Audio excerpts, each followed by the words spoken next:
ਜੀ। ਅਗਲੀ ਆਪਾਂ ਗੱਲਬਾਤ ਕਰੀਏ ਦੀਪਕ ਸ਼ਰਮਾ ਜੀ, ਇਸ ਵਾਰ ਕ੍ਰਿਕਟ ਦਾ IPL ਜਿਹੜਾ ਉਹ ਸ਼ੁਰੂ ਹੋਣ ਜਾ ਰਿਹਾ ਆ, ਮੈਨੂੰ ਲੱਗਦਾ ਅੱਜ ਤੋਂ ਉੱਥੇ ਚਾਲੂ ਹੋਣਾ ਆ, ਤੇ ਇਸ ਵਾਰ ਦੱਸਿਆ ਜਾ ਰਿਹਾ ਆ ਵੀ ਪੰਜਾਬੀ ਸਮੇਤ 12 ਭਾਸ਼ਾਵਾਂ ਦੇ ਵਿੱਚ ਕਮੈਂਟਰੀ ਹੋਵੇਗੀ ਉਸਦੀ। ਬਿਲਕੁਲ ਜੀ, ਇਹ ਚੰਗੀ ਸੁਖਾਵੀ ਖਬਰ ਆ। ਚੰਗਾ ਲੱਗਦਾ ਕਿ ਹਾਂ ਸਮਝ ਆ ਰਹੀ ਹੈ। ਕਾਰਪੋਰੇਟ ਘਰਾਣਿਆਂ ਨੂੰ ਤਾਂ ਵੈਸੇ ਛੇਤੀ ਸਮਝ ਆ ਜਾਂਦੀ ਹੈ ਕਿ ਲੋਕਾਂ ਕੋਲ ਮਾਲ ਵੇਚਣਾ ਕਿੱਦਾਂ ਵੇਚਣਾ। ਸਰਕਾਰਾਂ, ਤੁਸੀਂ ਬੈਂਕਾਂ ਦੀਆਂ ਮੁੱਖ ਮੰਤਰੀ ਭਗਵੰਤ ਮਾਨ ਹੋਰੀ ਦਿਖਾ ਰਹੇ ਸੀ, ਦੇਖੋ ਜੀ ਆਹ ਦੁਕਾਨ ਵਾਲੇ ਨੇ ਵੀ ਪੰਜਾਬੀ ਚ ਬੋਰਡ ਲਾ ਲਿਆ ਜੀ, ਆਹ ਬੈਂਕ ਨੇ ਵੀ ਲਾ ਲਿਆ ਜੀ। ਉਹ ਅਸਲ ਚ ਪਹਿਲਾਂ ਵੀ ਲਾਏ ਨੇ ਉਹਨਾਂ ਨੇ। ਉਹ ਬਸ ਇਹ ਹੈ ਕਿ ਇਹਨਾਂ ਨੂੰ ਮਾਲ ਵੇਚਣਾ ਆਉਂਦਾ ਆਮ ਆਦਮੀ ਪਾਰਟੀ ਵਾਲਿਆਂ ਨੂੰ, ਬਾਕੀਆਂ ਨੂੰ ਵੇਚਣਾ ਨਹੀਂ ਆਇਆ। ਸੋ ਇਹ ਜਿਹੜੇ ਮਰਜ਼ੀ ਸੂਬੇ ਚ ਚਲੇ ਜਾਓ, ਜਿਹੜੇ ਵੱਡੇ ਬੈਂਕ ਨੇ, ਕਾਰਪੋਰੇਟ ਬੈਂਕ ਨੇ, ਪ੍ਰਾਈਵੇਟ ਵੱਡੀਆਂ ਕੰਪਨੀਆਂ ਨੇ, ਵੱਡੇ ਮਾਲ ਨੇ, ਉਹਨਾਂ ਨੇ ਉੱਥੇ ਦੀ ਸਥਾਨਕ ਭਾਸ਼ਾ ਚ ਲਿਖੇ ਨੇ ਨਾ ਜੀ। ਸਾਡੀ ਉਹ ਨਲਾਇਕੀ ਹੈ ਕਿ ਅਸੀਂ ਆਪੇ ਨਹੀਂ ਲਿਖਦੇ, ਨਾ ਆਪਣੇ ਵਿਆਹ ਦੇ ਕਾਰਡ, ਨਾ ਅਸੀਂ ਆਪਣੇ ਭੋਗਾਂ ਦੇ ਕਾਰਡ, ਨਾ ਅਸੀਂ ਆਪਣੇ ਜਨਮ ਦਿਨ ਦੇ ਕਾਰਡ, ਨਾ ਅਸੀਂ ਦੁਕਾਨਾਂ ਦੇ ਨਾਂ, ਨਾ ਅਸੀਂ ਆਪਣੀ ਸੰਸਥਾਵਾਂ ਦੇ ਨਾਂ, ਅਸੀਂ ਉਹ ਨਹੀਂ ਲਿਖਦੇ, ਪਰ ਅਗਲਿਆਂ ਨੇ ਮਾਲ ਵੇਚਣ ਲਈ ਲਿਖੇ ਨੇ। ਉਸੇ ਤਰ੍ਹਾਂ ਇਹ IPL 'ਚ ਚੰਗੀ ਪਹਿਲ ਆ, ਕਿਉਂਕਿ ਜੇਕਰ ਇਹ ਸਰਕਾਰਾਂ ਦੀ ਪਹਿਲ ਹੁੰਦੀ ਤਾਂ ਤਾਮਿਲਨਾਡੂ 'ਚ ਦਹੀਂ ਵਾਲਾ ਕਾਂਡ ਨਾ ਹੁੰਦਾ ਜੀ।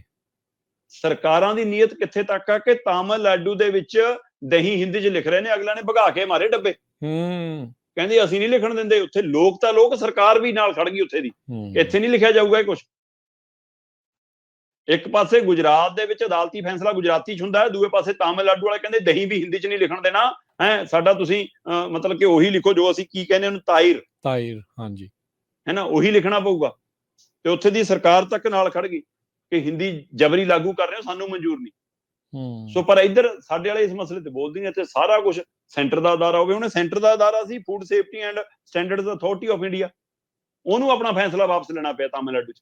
ਤੇ ਇੱਥੇ ਸਾਡਾ ਰੇਲਵੇ ਸਟੇਸ਼ਨ ਦੇਖ ਲਓ, ਇੱਥੇ ਰੇਡੀਓ ਸਟੇਸ਼ਨ ਦੇਖ ਲਓ, ਇੱਥੇ ਦੂਰਦਰਸ਼ਨ ਦੇਖ ਲਓ, ਉੱਥੇ ਹਿੰਦੀ ਉੱਪਰ ਹੈ, ਕਹਿੰਦੇ ਜੀ ਸੈਂਟਰ ਦਾ ਅਦਾਰਾ। ਤੇ ਇੱਥੇ ਬਾਕੀ ਰੇਲਵੇ ਸਟੇਸ਼ਨ ਗੁਜਰਾਤ ਬੰਗਾਲ 'ਚ ਜਾ ਕੇ ਦੇਖ ਲਓ, ਉੱਥੇ ਉਹਨਾਂ ਦੀ ਆਪਣੀ ਭਾਸ਼ਾ ਉੱਪਰ ਹੈ। ਇਹਦਾ ਮਤਲਬ ਸਾਡੀ ਨਲਾਇਕੀ ਹੈ, ਸਾਡੀਆਂ ਸਰਕਾਰਾਂ ਦੀ ਨਲਾਇਕੀ ਹੈ ਕਿ ਅਸੀਂ ਆਪਣੀ ਪੰਜਾਬੀ ਨੂੰ ਉੱਪਰ ਨਹੀਂ ਲਿਖਵਾ ਪਾ ਰਹੇ, ਅਸੀਂ ਆਪਣੀ ਪੰਜਾਬੀ ਨੂੰ ਰੁਤਬਾ। ਤੇ ਪਰ IPL ਦੇ ਨਾਲ ਇੱਕ ਚਰਚਾ ਛਿੜੀ ਹੈ ਔਰ ਚੰਗੀ ਪਹਿਲ ਕਦਮੀ ਹੈ। ਸ਼ਾਇਦ ਇਹਦੇ ਨਾਲ ਸਾਡੀਆਂ ਹੋਰ ਸੰਸਥਾਵਾਂ ਨੂੰ, ਹੋਰ ਧਿਰਾਂ ਨੂੰ ਸਮਝ ਆ ਜਾਵੇ ਕਿ ਹਾਂ ਇਹ ਮਾਂ ਬੋਲੀ ਲਈ ਕੁਝ ਕੀਤਾ ਜਾ ਸਕਦਾ, ਤਾਂ ਉਹਨੂੰ ਉਨੀ ਮਾਨਤਾ ਮਿਲਦੀ ਆ। IPL ਇਸ ਵਾਰ 12 ਭਾਸ਼ਾਵਾਂ 'ਚ ਹੋਣ ਜਾ ਰਿਹਾ, ਉਹਦੀ ਕਮੈਂਟਰੀ 12 ਭਾਸ਼ਾਵਾਂ 'ਚ ਹੋਣੀ ਹੈ, ਜਿਸ 'ਚੋਂ 11 ਖੇਤਰੀ ਭਾਸ਼ਾਵਾਂ ਹੈ। ਹਿੰਦੀ ਵੀ ਉਹਨਾਂ 'ਚ ਖੇਤਰੀ ਭਾਸ਼ਾਵਾਂ 'ਚ ਸ਼ਾਮਲ ਹੈ, ਪਰ ਪੰਜਾਬੀ ਵੀ ਇਸ ਵਾਰ ਕਮੈਂਟਰੀ 'ਚ ਸ਼ਾਮਲ ਹੈ। ਤੇ 12ਵੀਂ ਭਾਸ਼ਾ ਅੰਗਰੇਜ਼ੀ ਹੈ।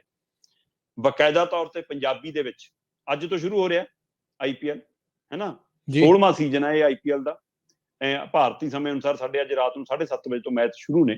ਸੋ ਉਹਦੇ ਵਿੱਚ ਜਿਹੜੀਆਂ 12 ਭਾਸ਼ਾਵਾਂ 'ਚ ਕਮੈਂਟਰੀ ਹੋਣੀ ਹੈ, ਰਾਜ ਕਰਨਵੀਰ, ਉਹਦੇ ਵਿੱਚ ਪੰਜਾਬੀ 'ਚ ਜੀ, ਉਹਦੇ ਵਿੱਚ ਬੰਗਾਲੀ 'ਚ, ਉਹਦੇ ਵਿੱਚ ਮਰਾਠੀ 'ਚ ਕਮੈਂਟਰੀ ਹੋਊਗੀ, ਉਹਦੇ ਵਿੱਚ ਗੁਜਰਾਤੀ 'ਚ, ਕੰਨੜ 'ਚ, ਉੜੀਆ 'ਚ, ਭੋਜਪੁਰੀ 'ਚ, ਤੇਲਗੂ 'ਚ, ਮਲਿਆਲਮ 'ਚ, ਤਾਮਿਲ 'ਚ, ਹਿੰਦੀ ਤੇ ਅੰਗਰੇਜ਼ੀ 'ਚ।